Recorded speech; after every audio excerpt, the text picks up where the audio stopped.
அஸ்ஸலாமு அலைக்கும். எல்லோரும் எப்படி இருக்கீங்க? நல்லா இருக்கீங்களா? இன்றைக்கி எங்களுக்கு இஃப்தார் முடிஞ்சிட்டு நைட்டு சமையல் என்ன செஞ்சுருக்கோன்னு பார்ப்போமா? கேபேஜ், பர்பிள் கேபேஜ் பொரியல் ரொம்ப சூப்பராக இருக்குது. இதோட வீடியோ எடுத்திருக்கேன், உங்களுக்கு அடுத்தடுத்த வீடியோவில் நான் அப்லோட் பண்ணுறேன். ரொம்ப நல்லாயிருக்கு, ட்ரை பண்ணுங்கள். இது பருப்பு ரசம் வச்சதுனால அதுக்கு பருப்பு வச்சா நல்லாயிருக்கும் இல்லையா? சூப்பராக துவரம் பருப்பு போட்டு நல்லா பண்ணியிருக்கோம். சூடான சாப்பாடு. இது பார்க்கும்போதே எவ்வளோ டெம்டிங் ஆகுது பாருங்கள். சுவையான சாப்பாடு, கேபேஜ் பொரியல், பருப்பு, வஞ்சிரம் ஃபிஷ் வறுவல், இதான் ரசம். ரொம்ப நல்லா இருந்துச்சு. மிளகு சீரகம் எல்லாம் போட்டு நீங்களும் ஒரு முறை ட்ரை பண்ணுங்கள். இவங்களை பாருங்கள். இப்போ நெல்லிக்காய், முழு நெல்லிக்காய் ஊறுக்காய் போட்டிருக்கோம் நம்ம.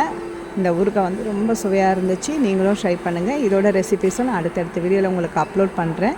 என்னோடய வீடியோ உங்களுக்கு பிடிச்சிருந்தா லைக் பண்ணுங்கள், கமெண்ட் பண்ணுங்கள், ஷேர் பண்ணுங்கள், சப்ஸ்கிரைப் பண்ணுங்கள். தேங்க்ஸ் ஃபார் வாட்சிங்.